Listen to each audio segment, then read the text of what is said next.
Class বসে যাবে। বন্ধুরা জলদি চলো, আমাদের প্রাতিষ্ঠানিকভাবে গড়ে ওঠার তীর্থস্থান আমাদের সবার প্রিয় বিদ্যাপীঠ হরেন্দ্রলাল উচ্চ বিদ্যালয়টির সাথে তোমাদের পরিচয় করে নিই। আর হ্যাঁ, সঙ্গে আছে আমি রাইবা আক্তার, এই বিদ্যালয়ের একজন শিক্ষার্থী। আর আমার সঙ্গে আছে আমার সব বন্ধুরা। জলদি চলো বিদ্যালয়টি ঘুরিয়ে আসি।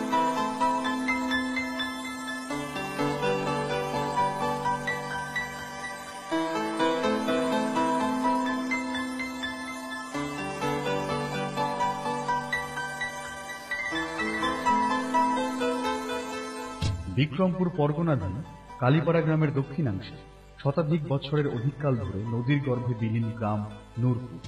এই গ্রামে জন্মগ্রহণ করেন তৎকালীন ভাগ্যকুল রায় পরিবারের পূর্বপুরুষ কৃষ্ণজীবন কুণ্ড মহাশয়। নূরপুর নদীগর্ভে বিলীন হলে বসবাস শুরু করেন মুন্সিগঞ্জে অন্তর্গত শ্রীনগর থানার ভাগ্যকুল গ্রামের দক্ষিণাংশে আওয়াল গ্রামে। 1266 বঙ্গাব্দের চৌঠা ফাল্গুন এখানেই জন্মগ্রহণ করেন ভাগ্যকুল জমিদার বংশধর হরেন্দ্রলাল রায়। পরবর্তীতে এই জমিদারের নামানুসারে ভাগ্যকুলে প্রতিষ্ঠিত হয় ভাগ্যকুল হরেন্দ্রলাল উচ্চ বিদ্যালয়। এখন একটি গান হলে বোধহয় ভালো হয়, কি বলো বন্ধুরা?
বংশ পরম্পরায় জমিদারি দায়িত্বের মধ্য দিয়ে আয় করেন বিপুল অর্থ, হয়ে ওঠেন প্রচুর ভূসম্পত্তির মালিক, নীতিবান, ধার্মিক, বহু গুণের অধিকারী এই জমিদারের রয়েছে দানবীর হিসেবে খ্যাতি। ভাগ্যকুল মধ্য ইংরেজি বিদ্যালয় থেকে ছাত্রবৃত্তি পাশ করে ভর্তি হন কলিকাতা হিন্দু স্কুলে। নবম দশম শ্রেণীতে প্রমোশনের সময় কঠিন ব্যাধিতে আক্রান্ত হলে বাধ্য হন স্কুল পাঠ ত্যাগ করতে। আমরা ষষ্ঠ এবং সপ্তম শ্রেণীর কয়েকজন শিক্ষার্থীরা মিলে কবি সানাউল হকের লেখা একটি কবিতা আবৃত্তি করব। চলো শুনি। তোমার বাংলা আমার বাংলা, সোনার বাংলাদেশ, সবুজ সোনালী ফিরোজা রূপালী, রূপের নেই তো শেষ। আমি তো মরেছি যতবার যাই মোরা, নবীন যাত্রী তোমাকে শোনাই ছড়া। এদেশ আমার, এদেশ তোমার, সবিশেষ মুজিবের, হয়তো অধিক মুক্তি পাগল সহস্র ছুঁয়ে। আমি নাইমা নাজনীন রিয়া, ভাগ্যকুল হরেন্দ্রলাল উচ্চ বিদ্যালয়ের ১০ম শ্রেণীর বিজ্ঞান বিভাগের একজন শিক্ষার্থী। আজ আমি একটি স্বরচিত কবিতা আবৃত্তি করব। কবিতার নাম মধুর দেশপ্রেম। মধু এক ভাষা প্রতিবন্ধী ছেলে, ফেব্রুয়ারি পালন করে সে কলা কৌশলে। মধু এক পিতামাতা হারা ছেলে, পাড়ায় পাড়ায় ঘুরে সে দলে দলে। দেশ ঘুরে দেশ দেখার মতো ছিল না তার কোনো ক্ষমতা, তবুও আজ দেশের প্রতি মধুর জেগেছে উদারতা। মধু ভালোবাসে এই বাংলাকে, ভালোবাসে এই বাংলাদেশকে। সে ভালোবাসে বাংলার সবুজকে, ভালোবাসে বাংলার ঐতিহ্য, ভালোবাসে বাংলার সাহিত্য কণিকা। বাংলার চাঁদের নিত্য স্নিগ্ধতা তাকে মুগ্ধ করে, বাংলার মাটির নিত্য উর্বরতা তাকে মুগ্ধ করে, বাংলার সুবর্ণ রেখার স্বর্ণরেণু তাকে মুগ্ধ করে, বাংলার সবুজ শ্যামলায় সে মুগ্ধ। তাই সে বলে, এই পবিত্র বাংলাদেশ, নাই তার কোনো ক্ষয়, দেশের জন্য প্রাণ দিব, করব না কোনো ভয়। 1887 খ্রিস্টাব্দে নিজ অঞ্চলের মানুষকে শিক্ষাদানের কথা চিন্তা করে সর্বপ্রথম গড়ে তোলেন একটি হাই স্কুল। সময়ের ধারাবাহিকতায় 1899 খ্রিস্টাব্দে পদ্মা নদীর গর্ভে বিদ্যালয়টি বিলীন হলে 1900 খ্রিস্টাব্দে ভাগ্যকুলে নিজের নামে প্রতিষ্ঠিত করেন হরেন্দ্রলাল হাই ইংলিশ স্কুল। প্রাকৃতিক দুর্যোগ সাইক্লোনে 1919 খ্রিস্টাব্দে বোর্ডিং সহ বিদ্যালয় ভবন ক্ষতিগ্রস্ত হলে তৎকালীন 10,000 টাকা ব্যয়ে পুনঃমেরামত করেন। উচ্চশিক্ষার প্রয়োজনে 1897 খ্রিস্টাব্দে তৎকালীন 30,000 টাকা ব্যয়ে মুন্সিগঞ্জে প্রতিষ্ঠা করেন একটি কলেজ। পরবর্তীতে সেটি বন্ধ হয়ে যায়। দারিদ্রতাই শিক্ষার উন্নতির একমাত্র বাধা কথাটা কতটা যুক্তিসম্মত তা বিতর্কের মাধ্যমে আমাদের বন্ধুদের কাছ থেকে জেনে নিই। শুধু দর্শক শ্রোতা, এই মুহূর্তে শুরু হতে যাচ্ছে বিতর্ক প্রতিযোগিতা অনুষ্ঠান। আমাদের আজকের বিতর্কের বিষয় দারিদ্রতাই শিক্ষার উন্নয়নে একমাত্র বাধা। আর এই প্রস্তাবের পক্ষে যুক্তি উপস্থাপন করছে অত্র বিদ্যালয়ের প্রভাতী শাখার শিক্ষার্থীবৃন্দ সুমাইয়া আক্তার, ইতি ইসলাম, আইমন এবং দলনেত্রী বৃষ্টি আক্তার। প্রস্তাবের বিপক্ষে যুক্তি খণ্ডাবেন অত্র বিদ্যালয়ের দিবা শিক্ষার শিক্ষার্থীবৃন্দ মহাসিন, জুম্মন, মনিরুজ্জামান ও হাবিবুর রহমান। আমি প্রথমেই প্রস্তাবের পক্ষ দলের প্রথম বক্তা সুমাইয়াকে তার বক্তব্য উপস্থাপনের জন্য আহ্বান জানাচ্ছি। উপস্থিত সকলকে আমার সালাম এবং আন্তরিক অভিনন্দন। আজকে আমাদের বিতর্কের বিষয় হচ্ছে দারিদ্রতাই শিক্ষা উন্নয়নের ক্ষেত্রে একমাত্র প্রধান বাধা। বাংলাদেশ একটি দারিদ্র প্রবণ দেশ। এর প্রায় 56% লোকই নিরক্ষর। আর এই নিরক্ষরতার প্রধান কারণ হচ্ছে দারিদ্র। দারিদ্রের কারণে যেখানে মানুষ ঠিকমতো 3 বেলা খাবারই জোগাড় করতে পারে না, সেখানে তারা নিজেদের সন্তানদের উচ্চশিক্ষায় শিক্ষিত করবে এমনটা ভাবা আর জেগে জেগে স্বপ্ন দেখার মধ্যে কোনো পার্থক্য নেই। যে বয়সে সাধারণ ঘরের ছেলেমেয়েরা বিদ্যালয়ে পড়াশোনা করে, সেই বয়সে দরিদ্র ঘরের ছেলেমেয়েদের যেতে হচ্ছে কাজের সন্ধানে। তাই তারা তাদের শিক্ষা অধিকার থেকে বঞ্চিত হচ্ছে। তাই বলা যায় যে দারিদ্রতাই শিক্ষা উন্নয়নের ক্ষেত্রে একমাত্র প্রধান বাধা। আজকের বিতর্কের বিষয় দারিদ্রতাই শিক্ষার উন্নয়নের একমাত্র বাধা। কিছু যুক্তিসঙ্গত কারণে আমি এর বিপক্ষে অবস্থান করছি।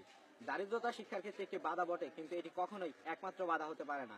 যদি এটি একমাত্র বাধা হতো তাহলে মুচির ছেলে আব্রাহাম লিঙ্কন কখনোই আমেরিকার প্রেসিডেন্ট হতে পারতেন না। আর রিক্সা চালক রফিক, যে নিজেও রাজশাহী বিশ্ববিদ্যালয়ের ছাত্র এবং তার অন্য 2 বোনকেও পড়াশোনা করাতে পারতেন না। দারিদ্র বিমোচনের জন্য সরকার উপকরণ ও উপবৃত্তি প্রদান করছে। তাই বলা যায় দারিদ্র শিক্ষার ক্ষেত্রে একটি বাধা হতে পারে, কিন্তু এটি কখনোই একমাত্র কারণ হতে পারে না। আজকের অনুষ্ঠানে উপস্থিত সকলকে আমার আন্তরিক শুভেচ্ছা এবং সালাম। আজকে আমাদের বিতর্কের বিষয় হচ্ছে দারিদ্রতা শিক্ষার উন্নতির একমাত্র বাধা। এর পক্ষে আমি অবস্থান করছি। বিশ্বের মানচিত্রে বাংলাদেশ একটি দারিদ্র দেশ হিসেবে পরিচিত। দারিদ্রতার কারণে শিশুরা উপযুক্ত শিক্ষা পায় না। আমাদের পাশের গ্রামে একটা মেয়ে যার শিক্ষার প্রতি ইচ্ছা শক্তি প্রবল, কিন্তু দারিদ্রতার কারণে তাকে পড়ালেখা বাদ দিয়ে মানুষের বাড়িতে কাজ করে তার সংসার চালাতে বাধ্য হয়। তাছাড়া রফিক নামের একটা ছেলে দারিদ্র হওয়া সত্ত্বেও পড়ালেখা করতে চায়, কিন্তু ঠিক সময় বেতন না দেওয়ায় তাকে স্কুল থেকে বের করে দেওয়া হয়। সুতরাং দারিদ্রতার কারণে পেটে ভাতই যদি না থাকে তাহলে পড়ালেখা তো রূপকথার মতো একটা বিষয় হয়ে যায় তাদের কাছে। সুতরাং বলা যায় দারিদ্রতা শিক্ষার উন্নয়নের একমাত্র বাধা। ধন্যবাদ সবাইকে। আসসালামু আলাইকুম। সবাইকে শুভেচ্ছা ও অভিনন্দন। আজকের বিতর্কের বিষয় হচ্ছে শিক্ষার উন্নয়নে দারিদ্রতা একমাত্র বাধা।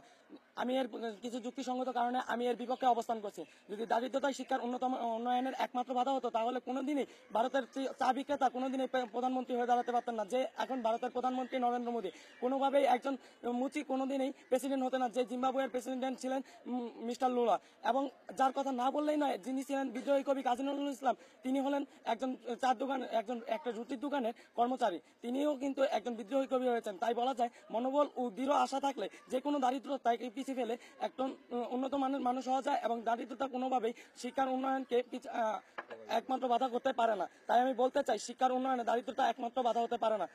সবাইকে ধন্যবাদ। উপস্থিত সকলকে শুভেচ্ছা ও অভিনন্দন। আজকে বিতর্কের বিষয় হচ্ছে দারিদ্রতা শিক্ষার উন্নয়নের ক্ষেত্রে একমাত্র বাধা। তাই আমি এর পক্ষে অবস্থান করছি।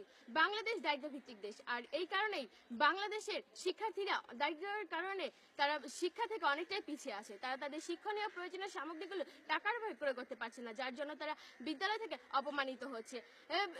উদাহরণস্বরূপ রহিমা নামের একটি মেয়ে যার লেখাপড়ার প্রতি খুবই আগ্রহ, কিন্তু তার দারিদ্রতার কারণে সে বাল্যবিবাহ ও যৌতুকের মুখোমুখি হয় এবং তার প্রাণহানিও ঘটে।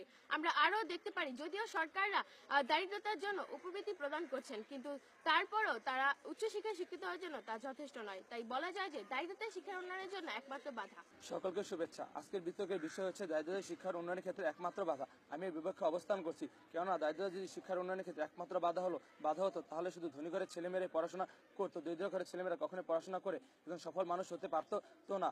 আর তা দেখতে পাই আমাদের আমার পাশের গ্রামে চাষির ছেলে যে ঢাকা বিশ্ববিদ্যালয়ে পড়াশোনা করছে, কিন্তু অনেক ধনী ঘরের ছেলে যে বিদেশে পাড়ি জমাচ্ছে। তাই বলা যায় যদি একজন ছাত্র অধ্যবসায় নিজে পড়াশোনা করে, তার পিতামাতা সচেতন হয়, তাহলে সে অবশ্যই ভালো ফলাফল করবে। তাই বলা যায় দারিদ্রতা শিক্ষার উন্নয়নের ক্ষেত্রে একটি বাধা কখনো একমাত্র বাধা হতে পারে না।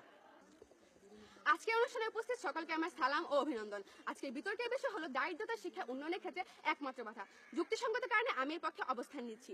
দারিদ্রতা শিক্ষা উন্নয়নের ক্ষেত্রে একমাত্র বাধা এ কারণেই যে দারিদ্রতার সাথে অনেক অপরাধ জড়িত, যেগুলো শিক্ষার ক্ষেত্রেও বাধা হয়ে দাঁড়ায়। তাছাড়া আমাদের সমাজে এমন অনেক প্রতিভাবান শিক্ষার্থী আছে যারা লেখাপড়া করার জন্য প্রবল আগ্রহী, কিন্তু দারিদ্রতার কারণে তাদের বাল্য বিবাহ দেওয়া হচ্ছে এবং ছেলেদেরকে সংসারে হাল ধরতে হচ্ছে। ফলে তারা উচ্চশিক্ষায় শিক্ষিত হতে পারছে না এবং অকালে ঝরে পড়ছে।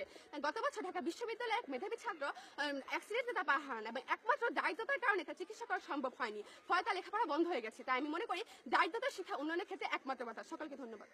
সকলকে আমার শুভেচ্ছা ও অভিনন্দন। আজকের বিতর্কের বিষয় হচ্ছে দরিদ্রতা শিক্ষা উন্নয়নে একমাত্র বাধা।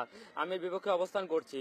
দরিদ্রতা শিক্ষা উন্নয়নে এটি বাধা হতে পারে, এটি কখনো একমাত্র বাধা হতে পারে না। আমরা লক্ষ্য করলে দেখতে পাই যে মহাকবি হুমায়ুন সে একজন অন্ধ লোক ছিলেন, সে একজন ভিক্ষুক ছিলেন। তিনি দরিদ্র হওয়া সত্ত্বেও তিনি দুটি মহাকাব্য লিখেছেন।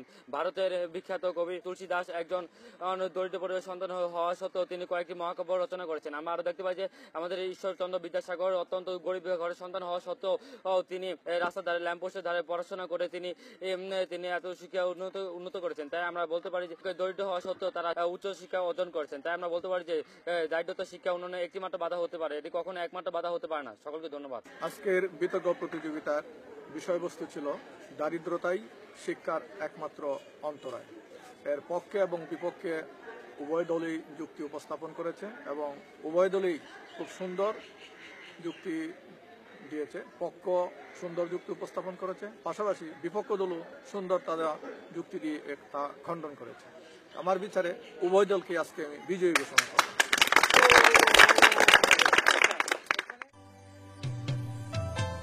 পাঠ্যাবস্থায় মালাবদল করেন বিক্রমপুর বিদগাঁও গ্রাম নিবাসী সনাতন পালের জ্যেষ্ঠ কন্যা রাধারানীকে। পালক মাতা মানিক্যময়ী রায় চৌধুরানীর আদর আপ্যায়নে ও নিজ পিতামাতার স্নেহে বেড়ে ওঠেন হরেন্দ্রলাল রায়। ভালোবাসার যোগ্যতা স্বরূপ 1898 খ্রিস্টাব্দে মদিনীপুর গোমকপোতা গ্রামে স্ত্রীর নামানুসারে প্রতিষ্ঠা করেন রাধারানী হাই ইংলিশ স্কুল। আসসালামু আলাইকুম আপা। ওয়ালাইকুম আসসালাম। আপনার সাথে একটি কথা ছিল। জি বলেন। স্কুলে যাওয়ার পথে স্কুলের কয়েকটা ছেলে দেখলাম আড্ডা দিতেছে। কি বলছেন? জি আপা। আপনি ওদের চিনেন? জি আপা। আচ্ছা, একটা কাজ করুন, ওদের নাম ঠিকানা নিয়ে আমার সাথে একটু স্কুলে দেখা করুন। আমি ওদের জন্য কঠোর ব্যবস্থা নিচ্ছি। জি আপা।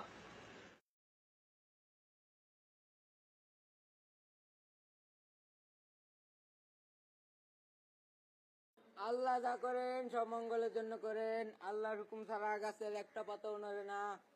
এবার মা আপনি বলেন রাজি? বুঝছি বুঝছি, রাজি। মাশাল্লাহ মাশাল্লাহ। এবার আপনি বলেন কবুল। থামুন, বলেন কি? এই বিয়ে বন্ধ করুন। বলেন কি? এটা লেখাপড়ার বয়স, বিয়ের বয়স নয়। বলেন কি? আমি পুলিশকে খবর দিয়েছি, পুলিশ এখনই আসছে। ওমা পুলিশ? আমি এই জামালাই নাই, আমি পলাই। ম্যাডাম আপনি কি কইতাছেন আমি বুঝতাছি না, আমিও পলাই। থামেন থামেন, বিয়ে তো ভালোই আয়োজন করছেন। কি করুম ম্যাডাম, সংসারে বড় অভাব, অভাবের কারণে এই বিয়ে দিতেছিলাম। ম্যাডাম আমাকে ভুলে গেছে, আমরা কখনো এসব কাজ করব না। আচ্ছা ঠিক আছে, কাল থেকে ওকে স্কুলে পাঠিয়ে দিবেন, সরকার ওদের জন্য সব ব্যবস্থা করছে। ঠিক আছে ম্যাডাম। ঠিক আছে ম্যাডাম। আই তুমি আমার সাথে আসো। আপনারা কেউ এরকম ভুল কাজ করবেন না। সরকার লেখাপড়া করার জন্য সকল সুযোগ সুবিধা করে দিয়েছে। আপনার সন্তানকে স্কুলে পাঠান, লেখাপড়ার মাধ্যমে দেশকে সামনের দিকে এগিয়ে নিয়ে যান। আমরা সবাই লেখাপড়া করব, আমরা সবাই স্কুলে যাব, আমরা সবাই দেশকে সামনের দিকে এগিয়ে নিয়ে যাব। রায়বাহাদুর হরেন্দ্রলাল রায়ের একক প্রচেষ্টায় গড়ে ওঠা শিক্ষা প্রতিষ্ঠান ভাগ্যকুল হরেন্দ্রলাল উচ্চ বিদ্যালয়।